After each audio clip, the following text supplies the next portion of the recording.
guys. So I impromptu bought some roses from HEB.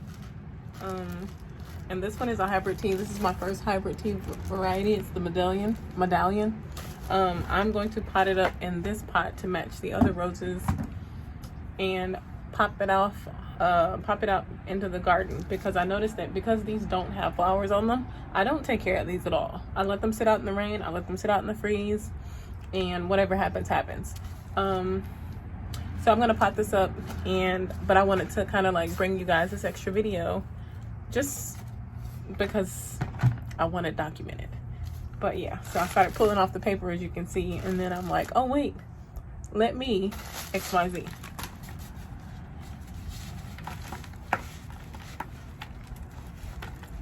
So this is like the thickest rose bush that I have so far. But it started, it has all these leaves on it. And what I noticed when I went to Walmart was that all the roses that have leaves on them at Walmart are actually dying. So it's almost like a little cemetery for the rose bed. And I really wanted the medallion. And I know it's a hybrid tea, and I was trying not to buy any hybrid tea rose varieties. But I really wanted it just to try it, and then I was like, oh, maybe I should just try the hybrid tea. I believe you have to replant roses every year, but I'm not 100% sure. I don't really know how this works, like I keep saying. But then if you watch like Garden Answers, she doesn't repot roses every year. So I'm like, maybe that's not true. This one's really thick. Okay, but this one's a really peachy coral. It says orange right here, but it's like a peachy coral. But I want enough rose bushes to be able to cut my roses. I want to cut my roses and bring them inside, and I also want to use them to make tinctures and rose water and stuff like that too. So I was like, I think I need some more roses. The other two are marked. I know that this is my last/third rose. I want to save this one. I don't think I saved the other ones, but I want to save this one. Maybe I should leave it in the plastic to save it. But yeah, so I saved the stuff that's on top, and I use that to actually mold the top of the rose pot. But let me bring you guys down so y'all can see what I'm doing.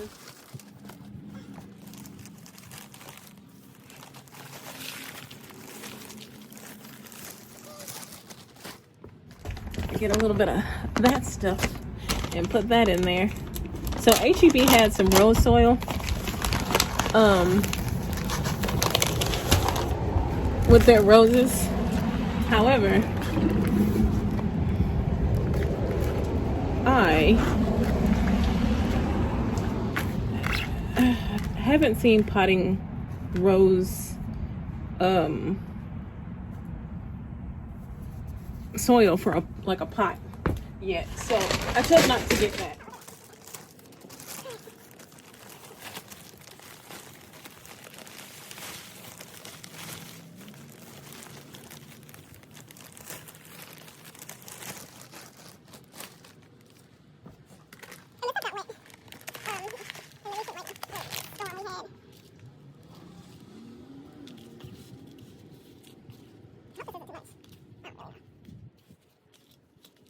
I'm probably gonna plant in the ground, to be honest with you guys. But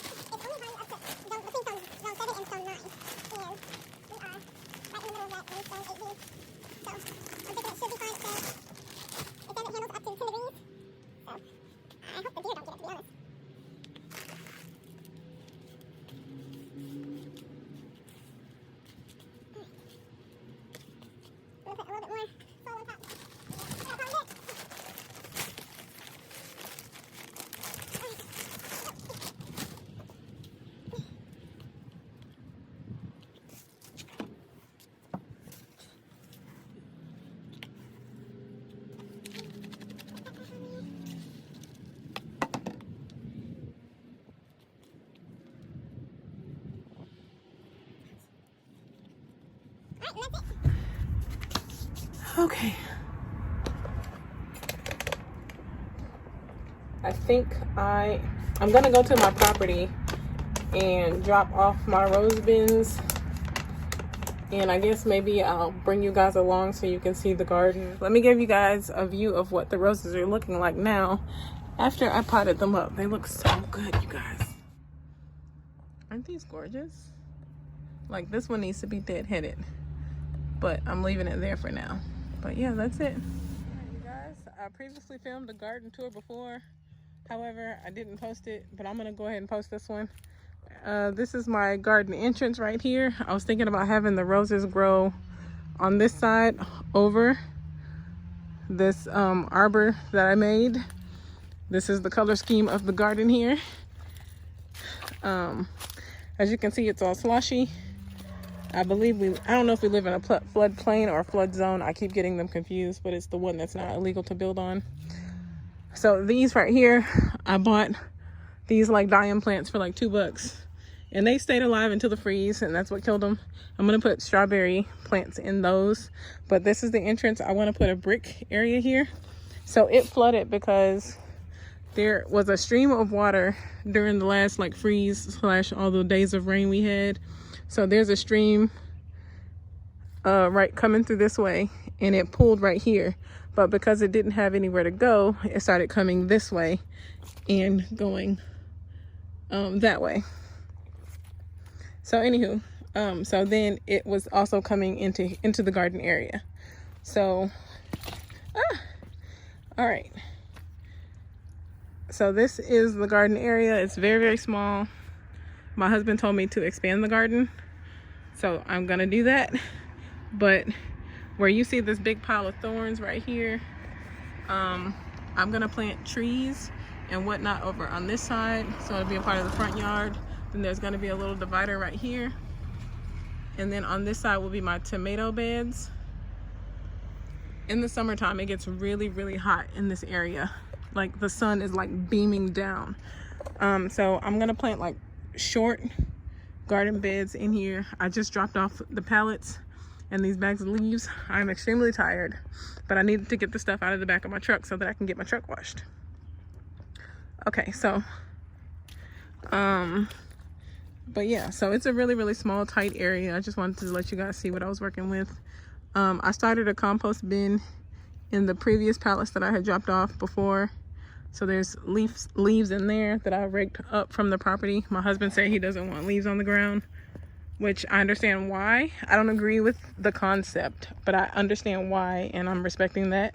Out here there are snakes, cottonmouths, rattlesnakes, stuff like that. So he doesn't want the leaves on the ground so that we can see what kind of animals are crawling, slithering, you know, sneaky little snakes.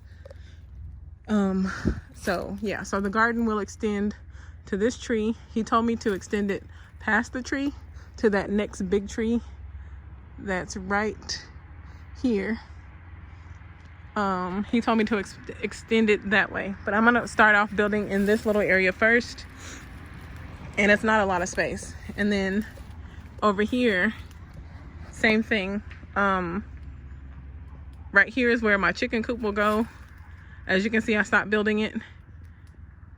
And there are like logs and stuff. It started pooling, the water started pooling in there too. So we have to fix that area. Clearly you can see these lovely palm things. But yeah, so gotta make sure I'm not getting hit by a thorn.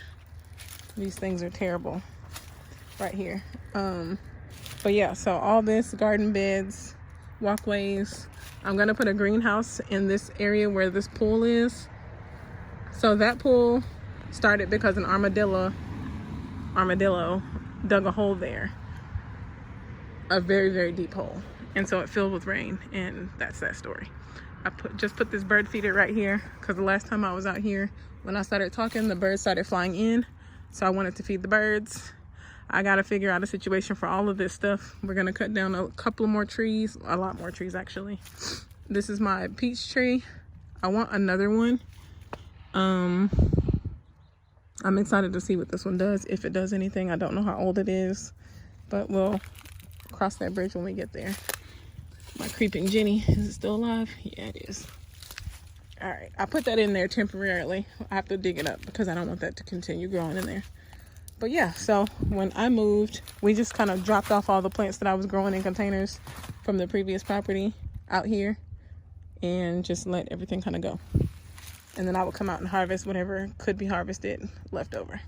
So these bulbs right here, you guys, I thought that these were all dead. As you can see, well, that's why I threw them out here. It's growing. I don't know what kind of bulbs these are. I had so many bulbs. It smells like onions out here. I had so many bulbs. And the bags were sitting out here during the freeze and all that. I don't know what anything is. So I just planted everything that I thought was salvageable in this here bed. And that's that. But I think the onion smell is keeping the deer away. But yeah, so it's a work in progress. I'm really, really excited. I'm ready to get off this property because it's so sloshy and wet. But this is the garden view. A little tiny space. So as you can see, my compost bin is close to the garden. Chicken coop will be close to the garden. And that's that.